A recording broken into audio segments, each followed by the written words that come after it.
और साहब ने सोचा कि जब गुरु परमात्मा होते हैं, वो परमात्मा गुरु क्यों नहीं है? मैं क्यों भटकूं दुनिया में, दुनिया बनाने वाले के पीछे क्यों न जाऊं? और उन्होंने भगवान शिव को अपना गुरु बना लिया। 1974 के बाद से लेकर फिर वो बिहार प्रशासनिक सेवा में आए और डिप्टी कलेक्टर के पद पे पदस्थापित होते हुए साहब का जीवन आगे बढ़ा है। 1982 में जब वो पाटन में बहुत सारे चमत्कार होने के बाद मधेपुरा गए, पहली बार उन्होंने लोगों से महादेव की बात करनी शुरू की। लोगों ने कहा कि कोई नई बात नहीं है। कौन सी नई बात आप कह रहे हैं? ये तो पहले भी शास्त्रों में भी लिखा हुआ है। साहब को झटका लगा। उनको लगा कि जिस बात को मैं रहस्य समझ बैठा था, वो लोग कहते हैं कि ये किताबों में लिखा है। तो पहली बार उन्होंने किताबें मंगवाई और किताबों का अध्ययन किया,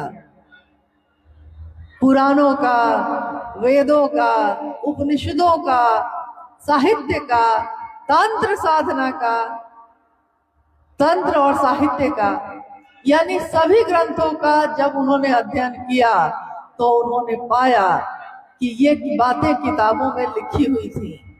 जो बातें किताबों में हजारों साल से लिखी हुई थी, उसको कोई भी अपने जीवन में उतारने को तैयार नहीं था। जगत गुरु शिव गुरु के पद पे बैठे थे, परंतु जमाने में कोई उनका शिष्य न था। पूरे शास्त्रों को देख लिया उन्होंने, 112 शिष्य और प्रशिष्य का जिक्र था, इसके अलावा किसी का जिक्र नहीं था। यानी लोग शिव के शिष्य हुए ही नहीं। बहुत सुंदर चीज हो, कैंसर की दवा है, लेकिन कोई कैंसर की दवा खाकर उसका इलाज करने को तैयार नहीं है। तो जिसको मिल गई होगी वो दवा, तो वो दूसरों में बांटेगा ही बांटेगा।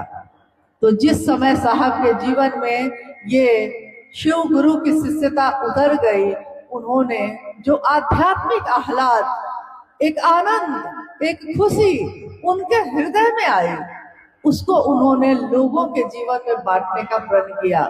इसीलिए 1982 के बाद से 1986, 1990 और 90 के बाद 20वीं और 21वीं सदी से तक में महादेव का ये संदेश आज जगह जगह पहुंच रहा है। ये संदेश मेरा नहीं है, ये संदेश आपका भी नहीं है, ये संदेश है शिव के शिष्य साहब हरिनानंद जी का।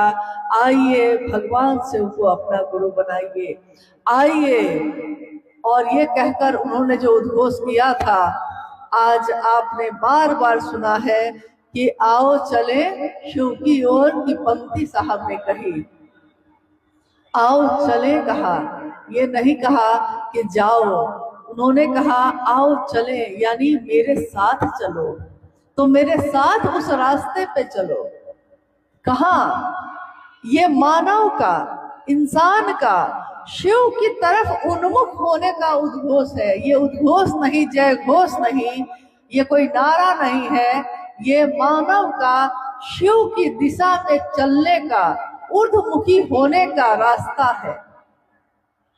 और इसीलिए साहब श्री ने बार बार कहा कि व्यष्टि का नकाब हटाइए, समष्टि की ओर चलिए। व्यष्टि का अर्थ होता है व्यक्ति, इंसान, समष्टि का अर्थ होता है दुनिया, समाज। व्यष्टि का नकाब, आज हर व्यक्ति अपने चेहरे पे नकाब लेकर बैठा है, कोई दिल से नहीं मिलता, सबके चेहरे पे एक नकाब है, दिल से मिलने में घबराहट है, हर व्यक्ति दिमाग से मिल रहा है। साहब कहते हैं, शिव के शिष्य साहब हरिनानंद जी कहते हैं, व्यष्टि का नकाब हटाओ। जो तुमने आवरण चढ़ा रखे हैं अपने अपने चेहरे पे, अपने मन पे, उस व्यष्टि को हटाओ, उस नकाब को हटाओ और दिल में महादेव की शिष्यता लेकर समाज में उतरो। समाज को महादेव से जोड़ो, शिव से जोड़ो। अगर ये दुनिया शिव के साथ जुड़ेगी। अगर दुनिया के लोग महादेव के साथ जुड़ेंगे तो साहब कहते हैं कि मैं नहीं जानता कि शिव के बिना ये दुनिया कैसी होगी, इस दुनिया की दशा और दिशा कैसी होगी, परंतु यह मैं जानता हूँ कि शिव के साथ, शिव के सानिध्य में ये मानवता सबल होगी, सुगंधित होगी, सुवासित होगी।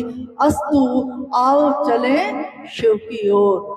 इसलिए हम सभी का ये धर्म है, ये कर्तव्य है, एक शिव शिष्यता का भाव है कि हम सबको चलना है अपने महादेव की तरफ। रास्ते में लोग मिलते हैं, गले से लगाते चलिए, शिव को देते चलिए, लेकिन रुकिए मत, चलते चलिए। मंजिल दूर है और मंजिल अभी पानी बाकी है।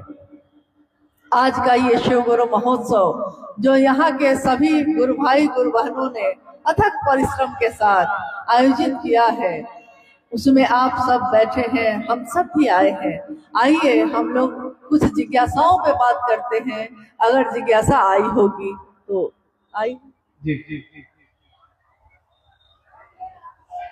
कुछ गुरु भाई गुरु बहनों के द्वारा कुछ जिज्ञासा आई हुई है, उसको हम लोग सुनेंगे। बनो तो शिव, रहो तो शिव, जियो तो शिव, मतलब क्या है? ये पंक्ति है साहब हरिंदर जी की। याद रखिएगा, जिसकी बोली होती है, जिसकी आवाज होती है, जिसका संदेश होता है, उस वाक्य में, उस मंत्र में, उस अक्षर में उस व्यक्ति की ताकत होती है, उनकी ऊर्जा होती है। मंत्र में मंत्र के देवता की ऊर्जा होती है। उसी तरह ये वाक्य है, बनो तो शिव, रहो तो शिव, जियो तो शिव। ये पंक्ति है साहब हरिदानंद जी की। इसलिए इस पंक्ति में जो उन्होंने कहा है उसमें उनकी ऊर्जा है, इसमें उनकी शक्ति है, ताकत है, जिसमें वो कह रहे हैं कि कोई डॉक्टर बनना चाहता है, कोई इंजीनियर बनना चाहता है, कोई किसान बनता है, कोई नेता बनता है, कोई अंतरिक्ष में जाने की चाहत रखता है, कोई पाताल में जाने की चाहत रखता है, लेकिन सबसे सुंदर पक्ष एक इंसान का क्या होता है? वो चाहे दुनिया में जीने के लिए जिस भी काम को करे, अगर उस काम में आध्यात्म शामिल हो जाए, शिव शामिल हो जाए, तो हर वो काम सुंदर हो जाता है। तो बनना है तो शिव बनो, बनो तो शिव। बाकी सारे पद उनसे छोटे ही हैं, बाकी चीजें छूट सकती हैं। पकड़ा है आपने आज, लेकिन क्या ये अस्थाई है? आज जिस स्थान पे आप हैं वो क्या हमेशा आपके साथ रहेगा? नहीं, मिला है फिर छूटेगा, फिर मिलेगा फिर छूटेगा। क्योंकि दुनिया में आज जो चरम पे है, कल को वो ना होंगे। साहब ने बार बार कहा कि बहारे दिन है, आज बहार के दिन है, तो आप भूल जाते हैं अपने पीछे के जीवन को, आने वाले जीवन को। आपको लगता है कि आज का जीवन ही सबसे अच्छा है, आप नहीं जानते आगे क्या होगा। बहार दिन है चंद रोजा, बहार के ये दिन चंद रोज के होते हैं। बहार दिन है चंद रोजा, न चल यहाँ सर उठा उठा कर, अकर के मत चलिए, अहंकार में डूबकर मत चलिए, कब छिन जाएगा आप क्या जानते हैं। न चल यहाँ सर उठा उठा के, कज़ा ने, वक्त ने, काल ने, मौसम ने, कज़ा ने ऐसी हजार सूरत बिगाड़ डाली बना बना कर। न चल यहाँ सर उठा उठा कर, मौसम ने कितने लोगों को बदल दिया, बिगाड़ दिया, लेकिन शिव की शिष्यता एक ऐसा भाव है, एक ऐसा परिचय है, एक ऐसा रूप है कि हम कुछ भी होंगे जीवन में, मगर शिव के शिष्य तो होंगे ही होंगे। हो सकता है मेरे पास से सब कुछ छिन जाए, ये लौकिक जीवन बदल जाए, मेरा आज का परिचय धूमिल हो जाए, परंतु शिव की शिष्यता नित्य है, नवीन है, सुंदर है और अस्थाई है। सत्यम शिवम सुंदरम है, सत्य जो बदलेगा नहीं कभी, शिव का साथ कभी बदलेगा नहीं, सुंदरता जिसका कभी क्षय नहीं होता, ऐसा सत्य, ऐसी सुंदरता जो कभी घटती नहीं है। तो बनना है तो बनो तो शिव। साहब श्री ने कहा रहो तो शिव, रहना है इस जीवन में तो और सारे रूप बदल सकते हैं, लेकिन शिव का रूप नहीं बदलेगा। रहना है तो शिव जैसा रहिए, जीना है तो जियो तो शिव, जीना है तो शिव जैसा जीना है। कैसे जीते हैं शिव? शिव कैसे जीते हैं? यहाँ तक कि शिव के मंदिरों में भी आपने देखा होगा कि कहीं कहीं मूर्ति है, अक्सर जगहों पे शिवलिंग ही है, प्रतीक है। शिव कैसे है? तस्वीरों में जो शिव है किसी ने तो बनाया होगा, किसी ने तो शिव का वो दर्शन किया होगा, तब उसने चित्र में उकेरा होगा। शिव चित्रों में कैसे है? अन्य देवी देवता सिंहासन पे बैठे हैं, अन्य देवी देवताओं ने आभूषण ऊपर से नीचे तक पहन रखा है, परंतु शिव के बारे में कहा जाता है कि त्रैलोक को देने वाले हैं, त्रैलोक पति हैं, तीनों लोकों के पति हैं। तुम त्रिभुवन गुरु वेद बखाना, तीनों त्रिभुवन के गुरु हैं, सब कुछ है, आदि है, आदि योगी है, आदि गुरु है, महाकालेश्वर है, महायोगेश्वर है, नटराज है, नीलकंठ है, न जाने क्या क्या है वो।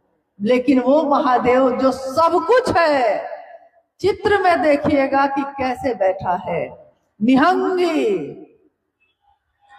शरीर पे कोई वस्त्र नहीं, चिता का भस्म लगाए, मौत ही सच है इसको दर्शाते हुए चिता का भस्म जिनके शरीर पे लगा है, कलंकित चंद्रमा जिनके माथे पे शोभायमान है, और विषधर भुजंग जिनके गले का हार है, वो शिव कैसे बैठे हैं?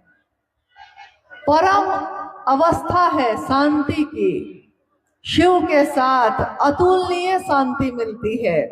सब जगह पे उतार चढ़ाव हैं, तरंगे हैं, परंतु शिव के पास अघोर है, वो अघोर जो किसी भी तरह से घोर नहीं होता, जो कुछ भी होने से परम शांत है। तो साहब ने कहा जियो तो शिव, जो दूसरों को कल्याण कर देने के लिए विष भी पी जाता है, हलाहल का पान करता है मान के साथ, ये नहीं सोचता कि दुनिया ने मुझको क्या दिया है। जब देवताओं ने, राक्षसों ने हलाहल दिया तो मान सहित विष खाई के शंभु जगदीश, मान के साथ विष को भी खा लिया और शंभु इसीलिए जगदीश हुए, जगत के ईश हुए, ईश्वर हुए। क्योंकि ईश्वर बनना आसान नहीं होता, तो बनना है, रहना है, जीना है तो शिव जैसा जीना है, जो परम शांत है, दूसरों का कल्याण करते हैं, कभी किसी का अहित नहीं सोचते। शिव के शिष्यों को भी कभी किसी का अहित नहीं सोचना चाहिए और ना अहित करना चाहिए। दूसरों का कल्याण करने में महादेव हमेशा अपने शिष्यों का साथ देते हैं, मदद करते हैं, इसलिए शिव का साथ लीजिए।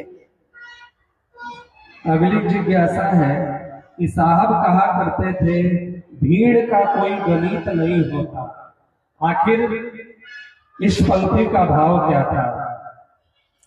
देखिए, भीड़ बहुत जगहों पे होती है, मेला लग जाए तब भी भीड़ हो जाती है, नाच का आयोजन हो तब भी भीड़ लग जाती है, कहीं कोई ऐसा कार्यक्रम, फुटबॉल क्रिकेट चल रहा हो, खेल का मैदान हो, वहां भी भीड़ लग जाती है।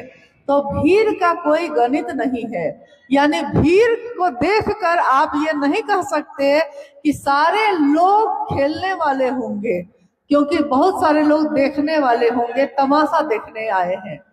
लेकिन क्या शिव की शिष्यता भी तमाशा है? क्या शिव की शिष्यता भी दर्शक बनने की प्रक्रिया है? नहीं। शिव के शिष्य चाहे एक दिवसीय कार्यक्रम करते हैं, चाहे वो छोटे छोटे साप्ताहिक चर्चा स्थलों को चलाते हैं जहां 50, 100, 200 लोग आते हैं, चाहे वो लाखों की भीड़ में जाते हैं, तब भी शिव का शिष्य हमेशा स्वयं और समूह को शिव भाव से भरने की मानसिकता में ही जाता है। उसके लिए का शिष्य भाव, उसके लिए अपने गुरु शिव की गरिमा तमाशा नहीं है, उसके लिए ये दर्शक दीर्घा बनाने की प्रक्रिया नहीं है, इश्क है, ये तमाशा नहीं है।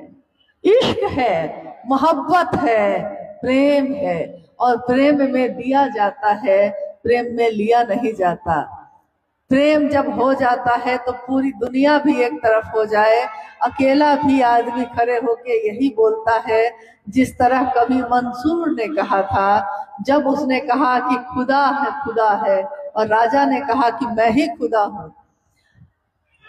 मंसूर कहता रहा, मैं थोड़े ही बोल रहा हूँ, मेरे अंदर कोई है जो बोलता है, मैं बोलूं तो चुप हो जाऊं, लेकिन मेरे अंदर से जो बोलता है तो मैं चुप कैसे रहूं?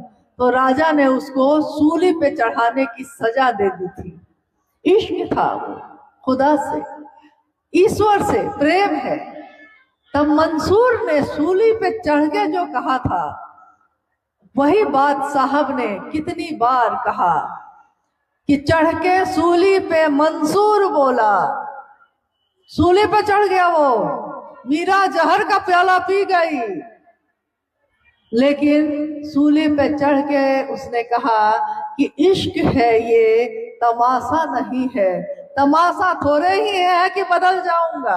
शिव शिष्यता तमाशा नहीं है, ये भीड़ को पैदा करने की जगह नहीं है, ये हर व्यक्ति की चेतना में शिव को जगाने की विधा है, ये तीनों शुद्ध स्वस्फूर्त जागरण करने की विधा है। ये काम नहीं है कि देखा देखी कर लिया है, मशीन की तरह कर लिया है, नहीं। हर व्यक्ति महादेव से दया मांगता है, हर व्यक्ति अपने गुरु का काम करता है, अपने गुरु की बात दूसरों से करता है। भीड़ में बैठते हम जरूर हैं, लेकिन इस भीड़ में बैठा हुआ हर व्यक्ति शिव का शिष्य है, और एक शिव का शिष्य हजारों लाखों लोगों को शिव शिष्य बनाता है। इसलिए शिव की दुनिया में शिष्य होते हैं और शिष्य की दुनिया में शिव होता है।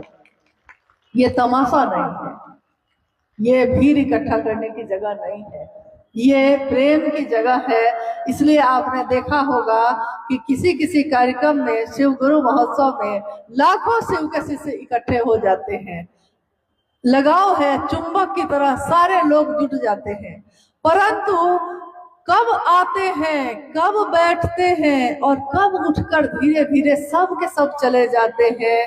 आज तक शिव गुरु महोत्सव में या शिव चर्चाओं में आज तक कभी भी महादेव की असीम दया से कभी भी कुछ भी अनहोनी नहीं हुई, क्योंकि स्व अनुशासन है, ये गुरु का अनुशासन है, शिव का अनुशासन है, तो शिष्य अपने गुरु के अनुशासन में रहता है। इसीलिए शिव के शिष्य अपने गुरु शिव के अनुशासन में बैठते हैं, सुनते हैं और लौट कर फिर चले जाते हैं, दुनिया में अपने गुरु के नाम का झंडा फहराने।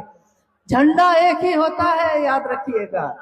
झंडा पे याद आया, जैसे हम लोग भारत देश के रहने वाले लोग हैं, तो इस देश का झंडा एक ही है। इस देश में अलग अलग जाति धर्म संप्रदाय के लोग रहते हैं, परंतु जब झंडा तोलन होता है तो एक ही झंडा होता है और उसी के नीचे सारे लोग खड़े होते हैं। शिव की शिष्यता में भी झंडा हमेशा महादेव का बुलंद होगा और फहराने वाले साहब दीदी होंगे, सारे शिव के शिष्य एक ही झंडे के नीचे होंगे, कोई दूसरा झंडा यहाँ कभी भी नहीं होने वाला है। इसलिए मेरा अनुरोध है कि आप सभी गुरु भाई गुरु बहन अपने दिल में महादेव को उतारिए और दूसरों को भी महादेव से जोड़िए। खुद से जोड़ने की कभी कोशिश मत करिएगा, क्योंकि अगर मैं खुद से जोड़ भी लूं किसी को तो उसको 2 कदम भी चलाने में मेरा सामर्थ्य नहीं है। अगर शिव का शिष्य किसी को महादेव के तरफ बढ़ा सकता है तभी उसको महादेव के शिष्यों को बुलाना चाहिए, और अगर वो नहीं चला सकता है तो उसको ये आध्यात्मिक अपराध कभी नहीं करना चाहिए। शिव चर्चाओं का आयोजन हमेशा सदैव शिव के लिए होता है, इसीलिए इन सभी आयोजनों को हम अपने गुरु के चरणों में समर्पित करते हैं और उनसे अनुरोध करते हैं, अपने गुरु शिव से ये कामना करते हैं, ये याचना मांगते हैं कि जो साहब ने चाहा है कि हम सभी का मन शिव की दया की अतल गहराइयों में समाहित होता रहे, हम सभी शिव शिष्यों का मन इस प्रेम में डूबता रहे।